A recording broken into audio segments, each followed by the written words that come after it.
All right, everybody, welcome back to this week's episode of Rinkside here with me, Ryan Steeves, and Emma Miskew. How you doing this week, Emma? I'm good. I'm good. Almost in August. It's crazy. How are you doing? Uh, How's the baseball diamonds treating you? I know, it's just a grind. But on a positive note, how about them Jays? I'm having so much Yeah. fun watching the Jays. Yeah, Um, it's very exciting. mhm, I think all of Canada is watching, yeah, so it's yeah, they're on all the time right now. It's so fun. I know. It's easy to be a bandwagon fan. We went to a game this summer. It was the Yankees during the Yankees series, and it was electric. The vibe in that stadium when the team's doing poorly, that could be the most cavernous, empty feeling. When the team's doing well, it's really an electric city to see a baseball game in. Yes, it really is. I think that it's one of those situations too where like from Ottawa, it's funny cheering for a team from Toronto, but when it comes to the Jays, Jays is Yeah. Canada. They're Canada's team, so we got to get behind them.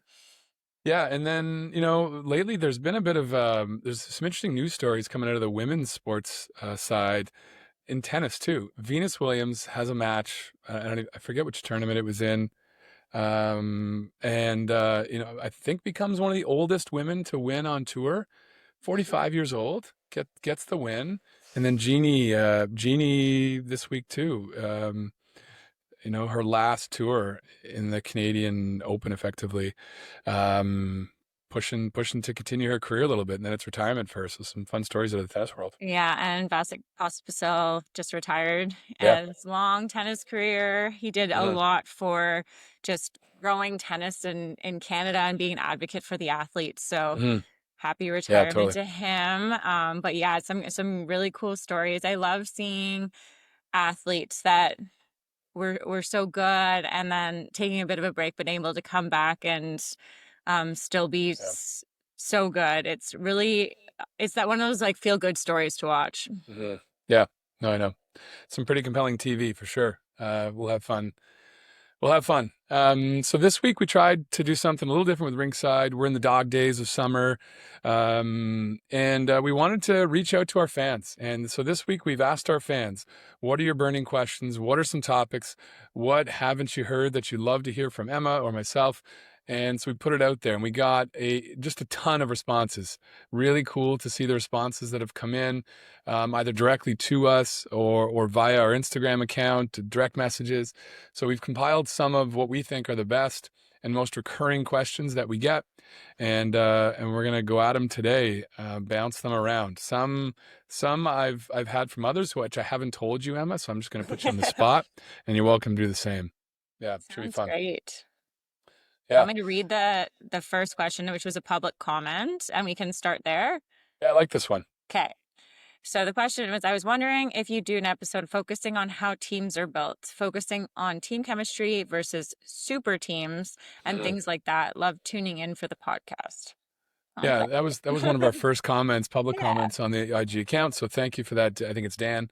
Um, when I read this question, I immediately thought this must be a hockey fan, and this must be someone, linking this back to the World Juniors, the recent World Juniors.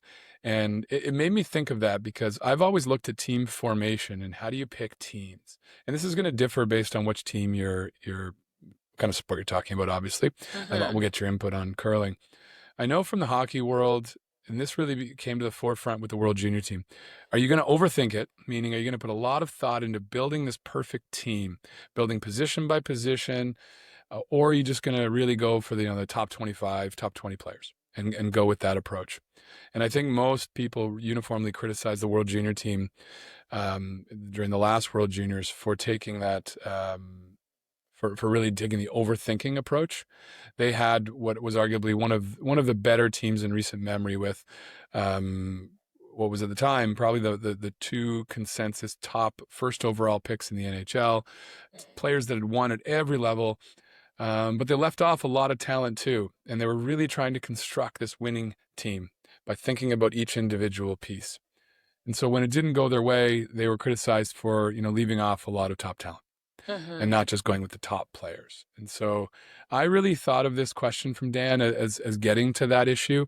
What goes into picking that team, and how do you pick the most successful teams? And so those are my initial thoughts. Then we can sort of break it down a little bit. What do you think, Emma? Yeah, I think that, okay, picking a team and the selection of that is so different depending on Hmm. sports. But yeah, you saw that question as a Hmm. hockey related question, Hmm. and I saw this question as really a curling specific question. Yeah, So that's for really sure. funny because it's both of our backgrounds. I know. So when it comes to, and you're a coach, so you have to have tryouts and make a hockey team that you think is going to be successful or be the best group that gels together. Mhm. And that can depend on a few factors, like we've talked about in the past. And curling is quite different from that. Some same factors, but there's more factors that are more important in curling than there are in hockey. Hmm. So why don't you jump into like what you put Yeah, together first as your ideal yeah, selection for a hockey team and how you make those choices. Obviously, skill. We all know skill. We don't have to say that skill is important because to be good, you yeah. need skill. But what are the other elements and how do you make Hmm. kind of a criteria of who gets the spots over someone else Yeah, based off this other criteria? yeah. It's a hot debate, and we really have to step away from the World Junior context here. I realize it made me think of that because this was the issue that was debated post World Juniors, and I'm sure Dave Cameron's not listening, and the Hockey Canada brass aren't listening for how to pick their team better next year. Um, but right, so let's go back to like the youth angle, and we've talked a lot about this, but I think for coaches, you do need to take this overthink it approach. You need to build a team, which sometimes means that really skilled players may not be selected. So one thing that most coaches do at the higher levels of youth sports, and this is a message to all the coaches out there, is you have to go back and ask the previous year's coaches about a player. And I don't say this because and I'm sure most parents think at that point is, oh, that's politics. And it's not politics. Here's the questions I ask. What kind of player am I getting? Tell me about all the things that I don't see. I've gone out and I've watched your child play. I'm going to assess them with all the evaluators during a tryout. So that's that moment in time element of a tryout. But Mhm. tell me about all the things that I wouldn't otherwise know that I would need to figure out over the course of a season. And so it's really important to get that feedback from someone who has coached that athlete so that when you do show up at tryouts, it's not necessarily a blank canvas of I just have to figure this all out over the course of a week or two. You really have to get the full picture. And a lot of times what comes out of those conversations with previous year's coaches is some really helpful intel. This player plays the best when, you know, there may be certain factors that you as a coach would really know, or that if it doesn't work out as well in tryouts, maybe there's a reason why they're not performing. Maybe this is a player that plays a specific position. They've only ever been trained to play that position. And that information comes out from those discussions. And so you can help that player in a tryout to actually show their full talents. So I think that's sort of step one is pre-tryout is try to get a better understanding of the players who are coming into your tryout, which goes to the next step of how do you then construct the team. You have to think about different permutations. What can all these players do? What positions can they play? Where are they most comfortable? What does my lineup look like?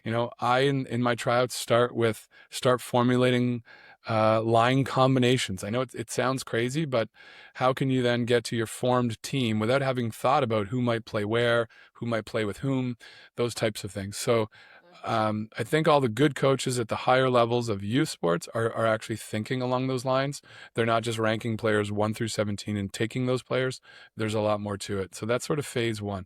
Ask around, ask their previous coaches, what kind of player are they? How do they succeed? What do they need to succeed?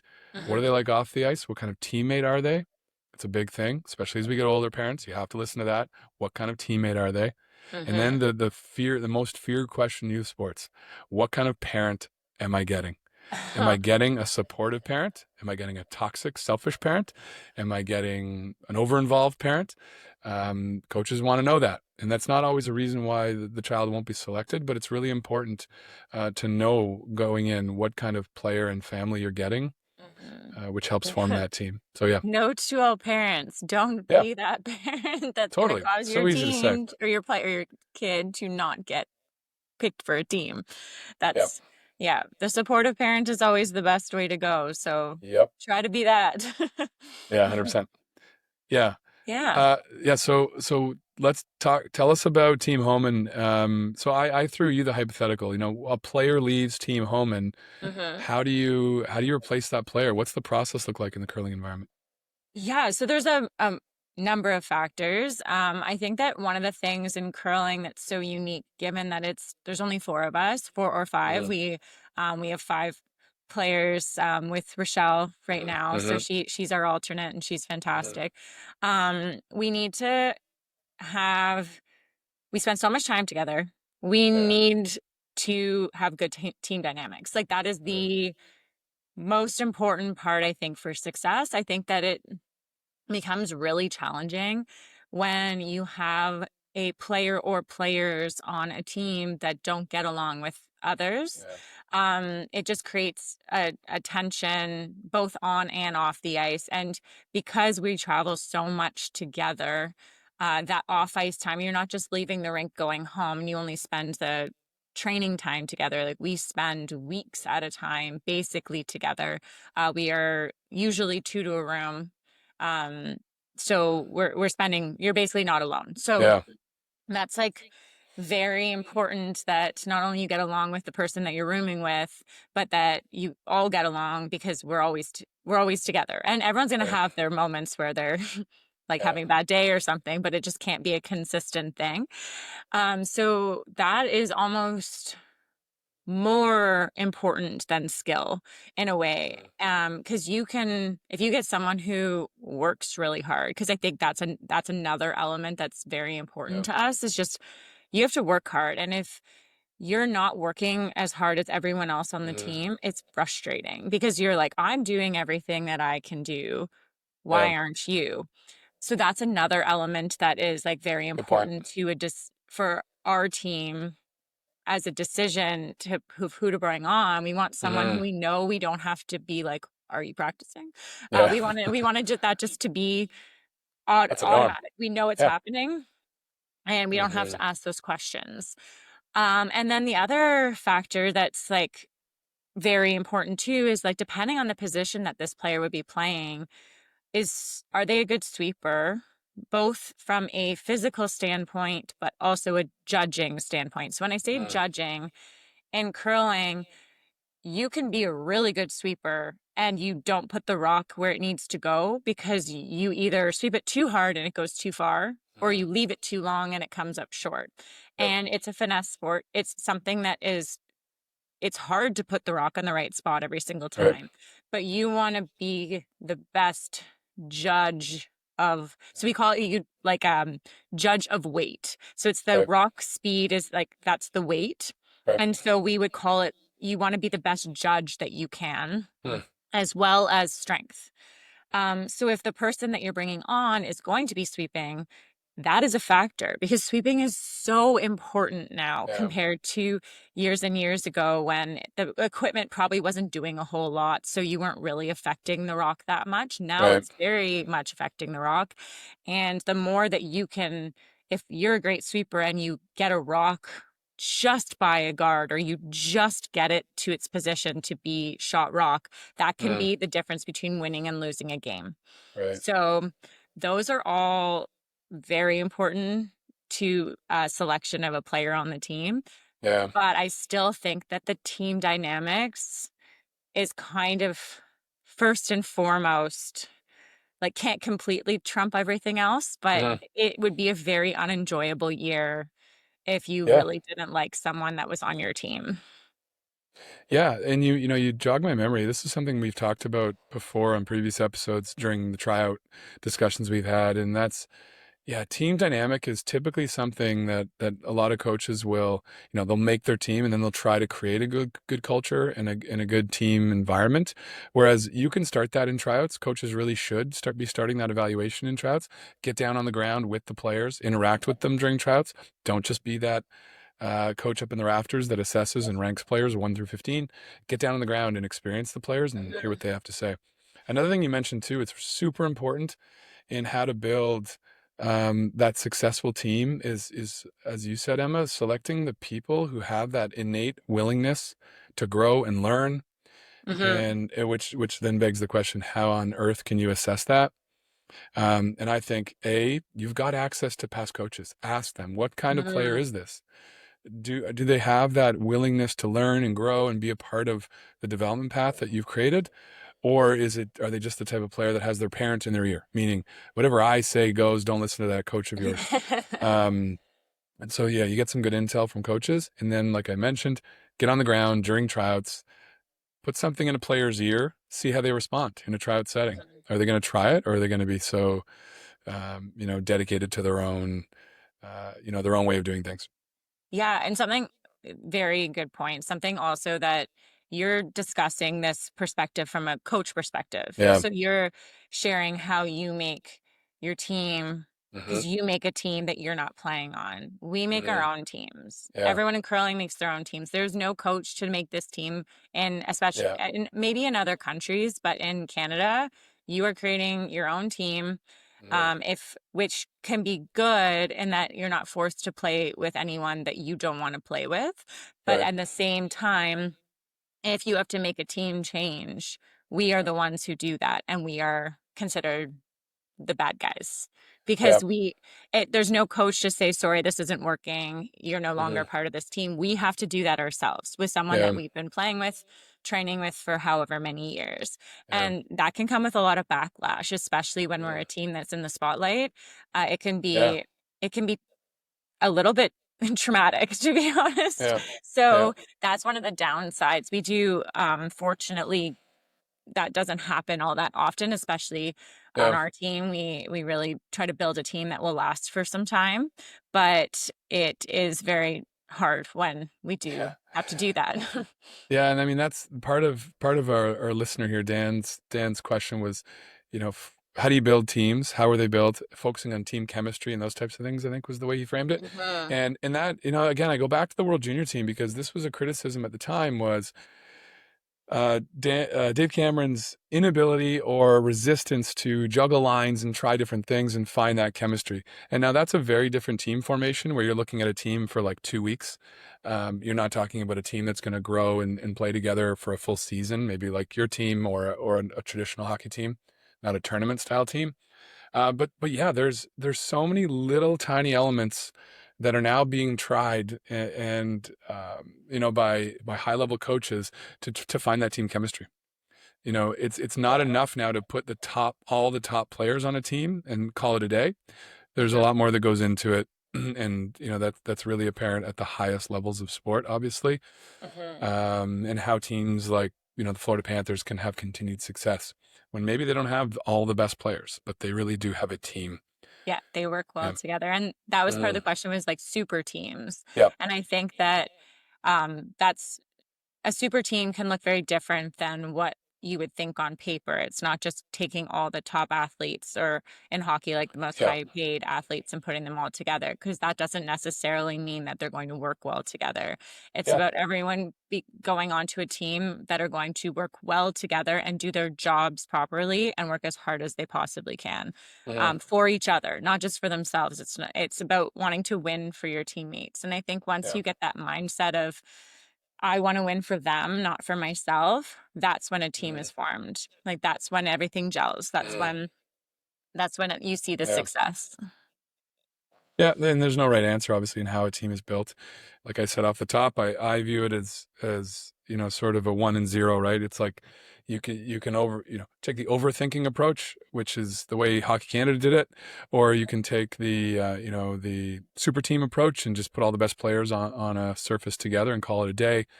There is no right answer. You can have success taking it either approach. I think if we bring this back to the youth sports level, we need coaches to continue to overthink it and construct the best teams, taking into consideration a lot of different factors and not just how evaluators up in the stands rank kids, which is Hmm. only one little snapshot. So Yeah. yeah.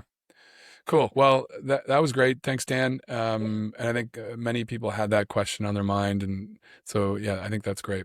One of the questions I got, Emma, and I'm interested to hear your view because you've alluded to this a little bit, is what is your biggest performance or game day anxiety, concern, worry, and how do you manage that?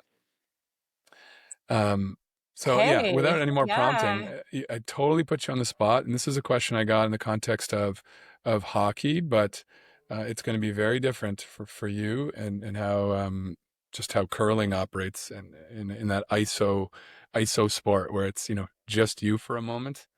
So yeah, what do you think? Oh, yeah. Okay. So depending on, okay, I get this is a funny one to start because there's obviously multiple, but I'm going to Yeah. say this just because it's funny.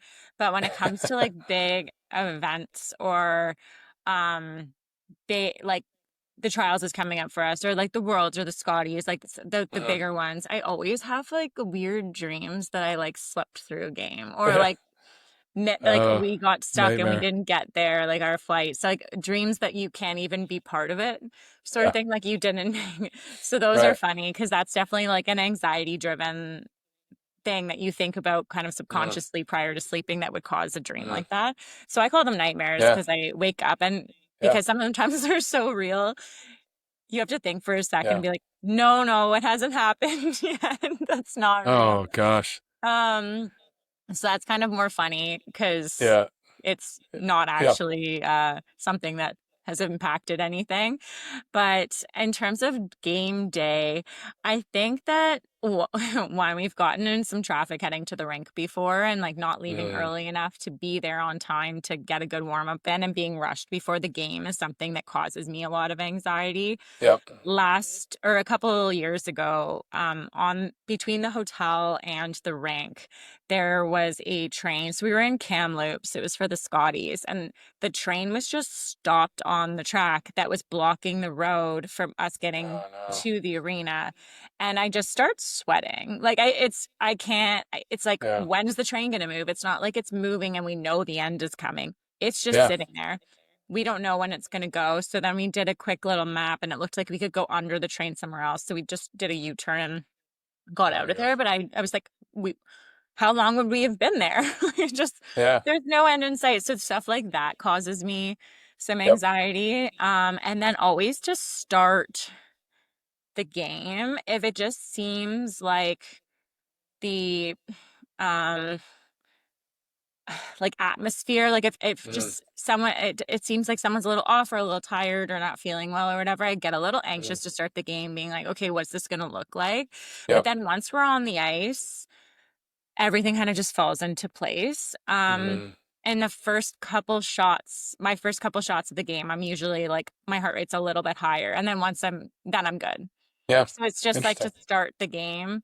There's a few things, but then once I'm on the ice, it's like the outside noise just completely shuts off for me. Yeah. Yeah. That's good. What about you? Yeah. Yeah. I think when I played, I don't know why, when I played, I often felt this feeling of, I hope I have a good game. It was this uncertainty. And I think a lot Yeah. of it goes to sort of what you were saying here is once the game gets underway and I have, two or three shifts, then I'll sort of figure out, are my legs there? Do I feel energized? Am I physically peaking at this time? Which is more difficult in hockey the later you get. You're playing late at night. It's Hmm. not ideal for maximizing your output, right? And so much of your day goes into timing your energy level and readiness for an unnatural time. And so Hmm.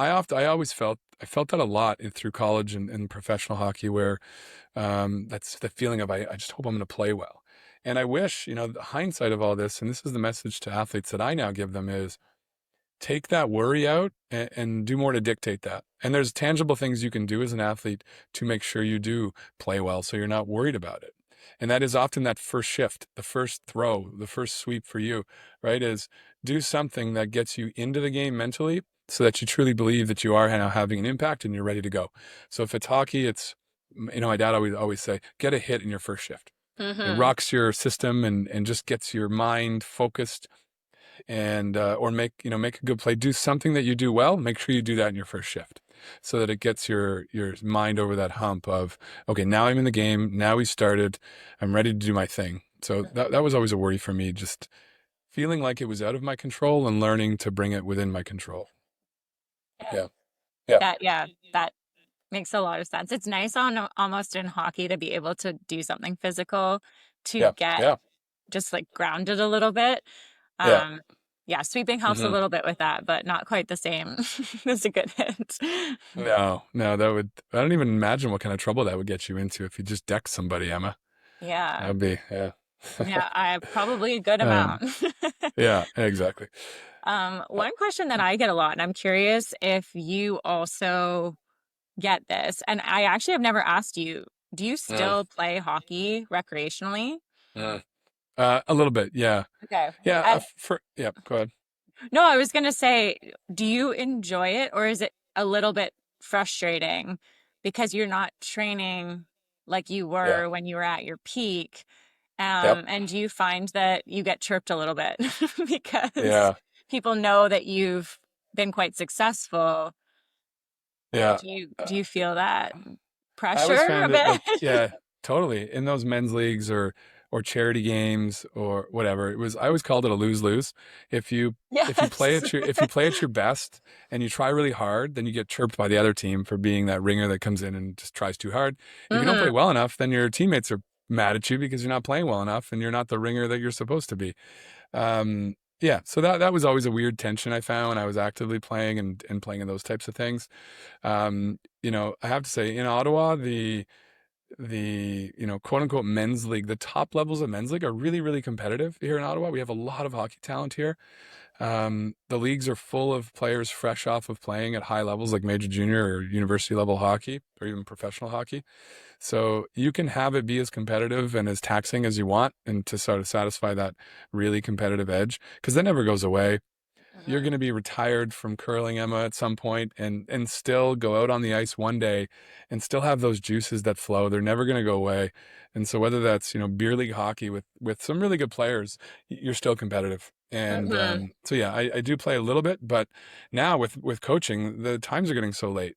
And so I'm often still at rinks, but coaching instead of playing. So So that lose-lose is funny because I yeah. always find that even when I spare for my brother's team, so they play in a very Oh, competitive nice. league in Ottawa, and I find that he wants me to come play, and I'm like, either the other team's like upset that I'm there, Yeah. and so, or if I play well, like you said, it's like, oh, like you brought in Mhm. Emma, of Yeah. course it's the game against us, and they're like Yeah. frustrated. Or if I don't perform, because I mean, all ice is different, like, and Yeah. that's something we could get into in a future episode. Like Yeah. curling ice is not just a sheet of ice. There are Mhm. so many little differences between one curling club and another. The rocks, some of them curl more than others. There's a Mhm. whole thing. It's a little bit of a science. So I can go and not perform because it's not the ice conditions that I'm used to. But then I not only have I gotten chirped after the game, like, oh, you said you went to the Yeah. Olympics and that's how you No, play. that was not that So good. then I'm like, oh, this is like not fun because either I basically have to play like okay Yeah. to That's get right. no comments. Like I have That's to right. almost miss some shots, but make some shots. Make some shot Or that makes people say, wow, she is really good, but not enough of them that they're like, well, that that they're sucked. bad. Yeah. Yeah, Yeah. exactly. But Yep. then I don't know if I'll want to continue to play recreationally once I retire. So I'm Mhm. like wondering if I would just be frustrated with not practicing anymore. The level of Yeah. play would be a lot worse. And then I was Yeah. like, well, I'll just be This is, mad the whole time. So I I know this is now was like a curious to hear counseling. if you still play. This is like counseling session. And I found it really hard to play right when I stopped playing professionally, like Mm, right when I sort of threw in the towel, and then I missed it, and then I had to find the right level to sort of satisfy that itch. And in Ottawa, we're lucky with a lot of these men's leagues that are still full of recently retired or former major junior level players. So it's really really good hockey. So there's ways to find that itch in hockey. I'm maybe it's the same in curling. I don't know, but yeah, there's a yeah. long way for you before you have to start worrying about these things. Yeah. Okay, before we run out of time here, one of the other questions that I got, and I want to see if there's application here with curling, Emma, is there is this sense, particularly in Ottawa, that players feel pressured to leave Ottawa to find success, or that all the talent is maybe in Toronto or in Montreal, and Ottawa's just not doing enough. So I've got to bring my child to Toronto to be exposed to sort of the more elite levels of hockey, and it's just not cutting it in Ottawa. And this creates a lot of tension, right? Because um, I think. I think a lot of parents feel perhaps a pressure. There's a lot Mhm. of pressure placed on parents by watching what other parents are doing, right? All of a sudden, your child shows up at doing a Toronto circuit of tournaments in summer hockey, and you're wondering, well, geez, I'm not bringing my child to Toronto all the time. Do I need to be? Is my child falling behind? Or players have historically moved to Toronto. Their families have simply uprooted and moved their children to Toronto because they feel like the minor hockey experience is better there. And I think the same things are going on in baseball in different parts of the Mhm. country. And so I think there really is this pressure now to go and find the higher level leagues, the higher level competition, for fear that your area is just not cutting it. And that comes with obviously a lot of cost, a lot of family disruption. But I think some parents do feel this pressure, or at least the pressure to act and go find these better leagues. So yeah, this is an age-old question in minor hockey, particularly, and I know in baseball. Yeah, I so this one's tough because I've heard that too. Uh-huh. And I'm lucky enough that in curling, because it's a small team sport and you travel for events where you want to, Uh-huh. where you're based out of as a kid, as long as you can find teammates that you really want to play with and are going to work just as hard as you are to be able to travel to these events. It doesn't Right. really matter where your home base is. So I'm really like your home base could Right. be anywhere as long as Uh-huh. you're all close together, the four people.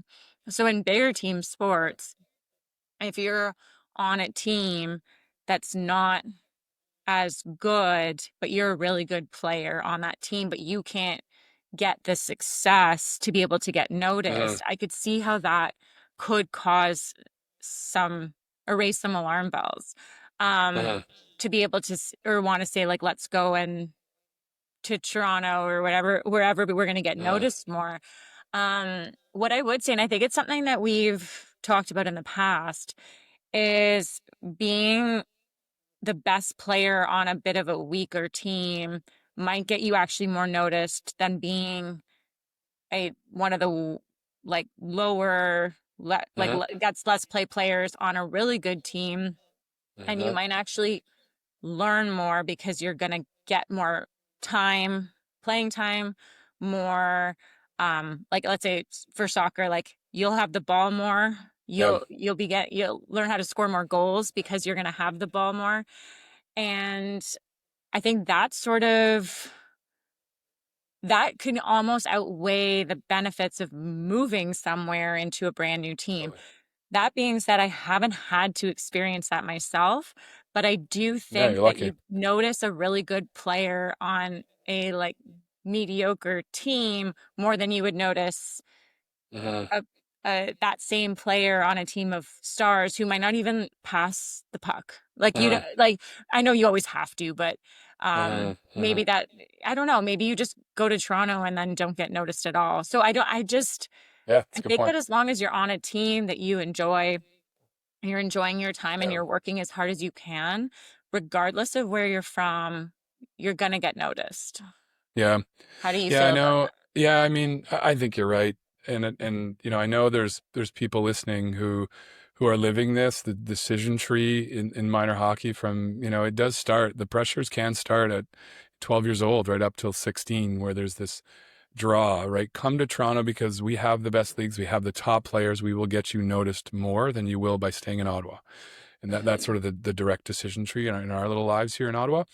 Um, but the fallacy to that is that you can't have success by staying right where you are. And we've seen that recently. There's a player taken first overall in the OHL draft this year who stayed in the Ottawa Valley area and developed and has become one of the top players in the region. He didn't have to go to Toronto to find that success. And that's not the case of just highlighting one example. So all the people who would advocate that you have to eventually make your way to Toronto, it's not, I don't think this is an example of one in the last 10 years. There's constantly good talent being developed right where you are, wherever that is, Mhm. right? There's Mhm. great coaches there. There are great opportunities. And I think, I'm an example, right? And many others like me that grew up in small little towns, having the coach that was just selected. You don't have to go forum shopping and find the best coaches. And and don't believe in the coaches that you have right in front of you, focus on being the best version of you, right? Don't be drawn to these elite tournaments, quadruple A, triple A, these tournaments that will just take your cash. Those aren't the best experiences for development. The best experiences for development are training, right? Work hard in the off season, play different sports, work on those core motor functions. Just focus on becoming a better athlete where you are. And I think feeling this pressure to move and to disrupt your family, to chase the potential for a dream many years down the road is head shaking to me. But it's being done year and year by many. So I know I'm probably a minority view, perhaps, but my message to families is always just worry about your own development. You've got a lot of time, right? The decisions on whether you're going to play at a higher level of hockey are years away, right? And they will find you. Something my dad always said: if you're good enough, they will find you. Yeah. And I think it's like working hard and not having that expectation too of just like, I need to do this to get noticed to make it to the top. Yep. I think especially I notice this more in hockey than any other sport, but everyone, every kid and every parent, like they want their kid to be in the NHL. And it's this thing that's discussed so much. How about enjoy playing your sport? Like enjoy it. And if you're good and you work hard, that could happen. But instead of thinking like I want to make it to the NHL, I wanted to make from a young age. And then if there's only so many that do, then it's just a disappointment that you didn't achieve something when you get to that age. If you don't get there, if you don't get into, let's say that you don't get drafted or you don't make it in any other sport. So why put so much emphasis on it from a young age, especially to the kid? They can want that for themselves, but if the parents also can like put that pressure on them as well, I think that's only setting these kids up for the feeling of failure when really they are kids and they're playing a sport, and that is good. It is good to be in sport. It is good for who they become as people. It is good for organization. It is good for habits, hard work. There's so many good things that come from playing sport aside from making it to the NHL. So I always feel bad for these kids who are like, oh, I want to, that's what I want. That's the only thing I want. And the parents are like, yes, we'll make sure that you get all the resources to be able to do that. Instead of being like, hey, was hockey fun today? Yeah. Like, that's like, was it fun? Or is it all just about development to make it to the Yeah. NHL? So I Yeah. think just that you like that eventually this has to change because so many kids play hockey. It's a very, very popular sport. There are only so many spots to play professionally. Enjoy it because it if it doesn't happen, it doesn't mean you're a failure. It's just a very, very, I don't know, saturated Good word. pool Good to word. choose from. Yeah. Yeah. And now here's the tension too. And I call it tension because, it's because doing all these fancy tournaments, traveling nonstop, moving, like that is fun for a 13-year-old, right? These are opportunities that really didn't start to come up until recent years. Whereas this like unlimited resources being thrown at children, the fanciest of sticks, the fanciest equipment, going to spring hockey tournaments on airplanes. Like, when did this become a thing, right? So it's really this class system, which is even growing. I thought there was a class system in hockey 30 years ago, and it's just growing, and it's becoming out of reach. The top players in the world come from extremely affluent families. That's just the way it's moved. It's becoming more like, the tennis and the golf and, dare I say, F1, right? Like where the families with a lot of cash can just keep throwing resources and keep traveling to find, bigger and better opportunities, quote unquote. So yeah, from a kid's perspective, it's like, no kidding. I get why they enjoy it. But as you say, if you're looking down the road as a responsible parent thinking, well, where is this all going to get me? Are these extra 5 tournaments in summer, which is my off season, actually advancing my child's athleticism and abilities? Or is it just money dropped and thrown away? Right. So could I be doing more with that $12,000 that I'm spending over the course of a month and a half for my child at home on development, or on training, off-season training, or at canoe kayak camp with Ian Mm-hmm. Mortimer. Mm-hmm. Um, you know, these are questions that the parents have to wrangle with. But Yeah, those are really good points. But yeah, I think putting your hmm like funds into not only like the personal training is expensive, hmm using that in the city, there's so many good options here. Making sure that they're getting like the prehab from either like yeah, physio or whatever, that sort of stuff will go a long way. yep, Um, so I think that's important too. So yeah, yeah, cool. Well, listen, we got through like three or four of all of our questions, and we're yeah, already sort of we'll at keep. time today. But we'll bank them. I think that's what you're gonna say. Let's bank some of these and tackle them on future episodes. I love that. Yeah, cool. Well, Perfect. well, Emma, once again, pleasure being on here with you. It's always fun. And oh, by the way, top movie of the summer. What are you looking forward to, or what have you already seen? Movie? Yeah, movie. There's a Oh lot of great no. movies out right now. I know. I'm so bad with that though. I'm more of like Yeah, a sit down and watch a Netflix series type you're a of show. gal. So Okay, I mean, Ginny and Georgia just came out not too long ago. So my friend and I are working our way through that. okay. Why? What movie should I go see? Well, we watched Happy Gilmore 2 the other day. Oh, It's like okay. a Was it good? direct to Netflix, I think. It's not in Yeah. theaters. Yeah, so it was so-so. I don't know. Yeah, The I've the heard that. classic Happy Gilmore was awesome, and this year they've just thrown a whole bunch of celebrities into it. Yeah. Or this time. But then Okay. there's Jurassic World or something, Jurassic Park, and then Mission Impossible. There's a whole bunch. So Okay. Jurassic Park okay, is in I like those ones, so maybe okay, I'll tune into that. But the Mission Impossibles has never really been my go-to stop like okay. movie watch, but Gotcha. I'll watch anything Okay, I learned a lot if about someone you puts here. it on. So I'm like, yo, cool. Love movies. I just always go to a series. I'm like, it's an extra long movie. Yeah, Yeah. nice. We did something that our friends tipped us off to last night. If you haven't done this, we watched a movie at home with the kids, but we Uber Eats movie theater popcorn. It Oh, so good. was awesome. It was awesome. Yes, that's a good tip for anyone. That's way Yeah, cheaper that way too than having yeah, to go to the sort of. movies. Yeah, yeah. Okay. Yeah. Okay, fans, thanks for this episode. Thanks for providing us some questions, and thanks for listening and being a part of this. So, Yeah. Thanks, everyone.